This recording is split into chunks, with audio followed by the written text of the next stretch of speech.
Good evening, everyone. Welcome to the channel. Before I begin, here are my disclaimers. Today I am going to give you an update about Semtech Corporation Annual Report. Semtech Corporation offers a diverse range of businesses and services across various segments.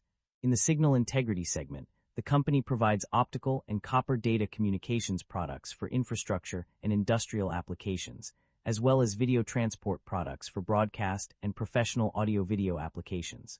In the analog mixed signal and wireless segment, Semtech offers protection devices such as filter and termination devices to safeguard electronic systems from voltage spikes. The company also designs, develops, manufactures, and markets radio frequency products used in industrial, medical, and communications applications, as well as specialized sensing products. Furthermore, Semtech provides a range of power management solutions, including switching voltage regulators, combination switching and linear regulators, smart regulators, isolated switches, and wireless charging-related products. In the IoT systems and connectivity segment, the company offers modules, gateways, routers, and connected services with wireless connectivity and cloud-based services for industrial, medical, and communications applications. Semtech's customers include original equipment manufacturers, solution providers, commercial applications, infrastructure, high-end consumer, and industrial end markets. The company sells its products through direct sales personnel, independent sales representative firms, and independent distributors. Semtech Corporation market capitalization of $7 billion is materially smaller than most of its industry peers of roughly $36 billion. Semtech Corporation trades at a higher price-to-book ratio of 13.49 times relative within the industry. While the stock does not screen as absolutely cheap, mixed valuation signals relative to industry peers prevent a definitive conclusion. With the broader industry trading at lower valuation levels, this may reflect transitional pricing dynamics rather than clear mispricing, warranting further analysis of earnings quality, growth sustainability, and balance sheet strength. The leverage on the balance sheet appears elevated, with liabilities of 62% of total assets. This raises some concern, and we should examine the industry and nature of the business to determine whether they justify the elevated leverage. Liabilities have grown faster than assets and equity, which is somewhat concerning. However, asset growth remains positive, suggesting management may be temporarily leveraging liabilities to fund expansion. Shareholder equity has weakened over the past 5 years, accompanied by declining or negative operating income. This suggests the business may be eroding shareholder value and warrants caution. The share count has increased over the past 5 years, while revenue has continued to grow. This suggests the business may rely on shareholder dilution to fund expansion. Investors should closely monitor whether growth can eventually be sustained without dilution. The income statement shows that the company have been growing its revenue annually, but the operating income have not been increasing. This shows that the business is under pressure with rising cost. The net income of the company underwent significant changes between fiscal year 2025 and fiscal year 2026. Initially, it decreased by $61.6 million in fiscal year 2026 due to estimated variable consideration.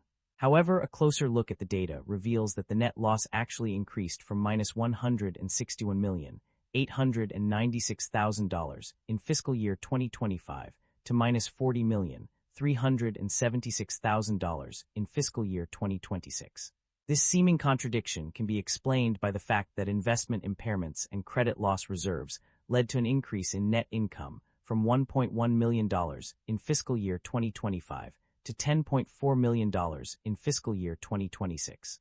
The profit margins of the company also experienced a decline, decreasing by 1.4% from fiscal year 2025 to fiscal year 2026. The gross profit margin decreased from 50.3% in fiscal year 2025 to 51.7% in fiscal year 2026. This decrease can be attributed to various factors, such as increased variable consideration estimates, goodwill impairment charges, and investment impairments and credit loss reserves. The reasons for these changes are multifaceted and complex. Estimated variable consideration estimates had a significant impact on the company's net income and profit margins. Goodwill impairment charges and investment impairments and credit loss reserves also played a role in the decline of profit margins. Additionally, foreign exchange rate fluctuations, interest rate fluctuations, tariffs on imported materials, and trade wars and retaliatory measures contributed to the changes in the company's financial performance. The company's financial performance indicates a significant milestone. According to the provided information, the company has successfully transitioned into generating positive operating cash flow. This achievement is a testament to the company's ability to manage its finances effectively. A review of pages 45, 46, 49, and 61 confirms this assertion, providing concrete evidence of the company's financial turnaround. The shift towards positive operating cash flow is a crucial indicator of the company's stability and growth potential. This development has likely been driven by various factors, including improved operational efficiency, reduced costs, and increased revenue. The generation of positive operating cash flow is a significant accomplishment for any business, as it enables the company to invest in its future, pay off debts, and reward shareholders. It also reflects the company's ability to adapt to changing market conditions and make informed financial decisions. Overall, this achievement demonstrates the company's resilience and commitment to long-term success. The company's debt level and interest expenses have undergone significant changes over the past few years. Initially, the debt level increased substantially due to the Sierra Wireless acquisition in fiscal year 2023. This was followed by the issuance of $402.5 million in 0% convertible senior notes due 2030, which further added to the company's debt.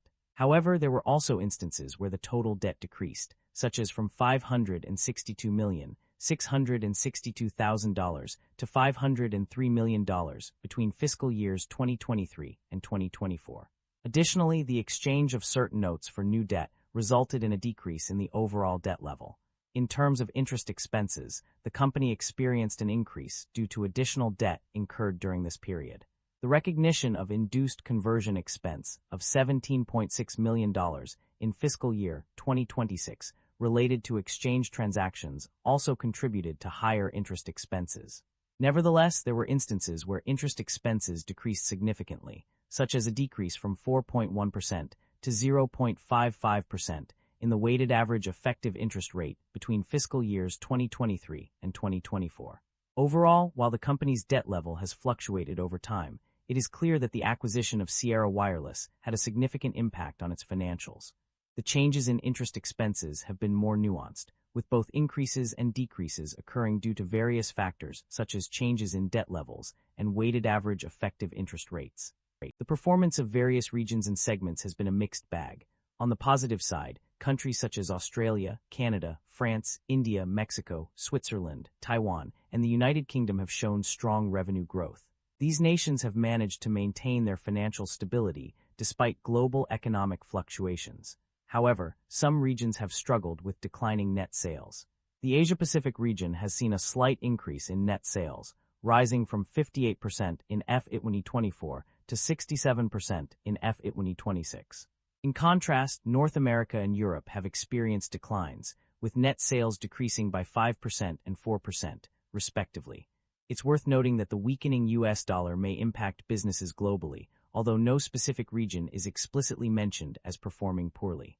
Additionally, Switzerland will face challenges due to OECD Pillar 2 rules effective from January 1, 2024, which will affect tax holiday benefits. The management of the company is expressing caution regarding the uncertain market conditions. Despite this uncertainty, they remain committed to focusing on profitable opportunities that have shown potential for viable market growth. To achieve this goal, the company will continue to rationalize its portfolio and explore strategic alternatives for non-core assets. In terms of financial strategy, the management plans to return value to shareholders through a stock repurchase program. They also aim to manage cash flow effectively by financing significant expenditures with operating activities, existing cash balances, and additional draws on their revolving credit facility. Furthermore, they have made significant progress in reducing debt, with a notable prepayment of $250 million on the term loans. Overall, the company's strategy is centered around managing its financial position, reducing debt, and exploring opportunities for growth while navigating uncertain market conditions. The company has made several strategic moves through acquisitions and divestitures to shape its business landscape. In terms of acquisitions, the company has purchased Sierra Wireless and HiFo, two significant deals that have likely expanded its capabilities and market reach. These acquisitions are expected to bring in new technologies and expertise, enabling the company to stay competitive in a rapidly evolving industry. On the other hand, the company has also divested certain assets to streamline its operations and focus on core business areas. The cellular module business was sold off, which may have resulted in the loss of key employees and customers. Additionally, the company has written down goodwill and intangible assets due to impairment charges incurred over several years. Furthermore, non-cash impairment charges and credit loss reserves were also recorded for investments. Finally, a former facility in Newbury Park, California, was vacated in 2002 as part of the company's efforts to optimize its real estate holdings. The company's dividend policy has been a notable aspect of its financial strategy. Notably, it has not paid dividends in any given period, as stated on page 38 and page 114 of the report. This decision suggests that the company is prioritizing other uses for its profits. In terms of share buybacks, the company has a stock repurchase program in place. However, it did not utilize this program to purchase shares during fiscal year 2026. The remaining authorization under the program stands at $209.4 million as of January 25, 2026, indicating that there is still room for future share buyback activities. Concerns about inventory buildup and supply chain disruption. The extracted summaries reveal several areas of concern regarding inventory buildup and supply chain disruption. One major issue is the reliance on a limited number of suppliers and subcontractors, which can lead to inventory buildup due to oversupply or reduced demand, pages 10-16. Additionally, fluctuations in global economic conditions can affect consumer and commercial spending, impacting product demand, page 14. The semiconductor industry is particularly vulnerable to supply chain disruptions.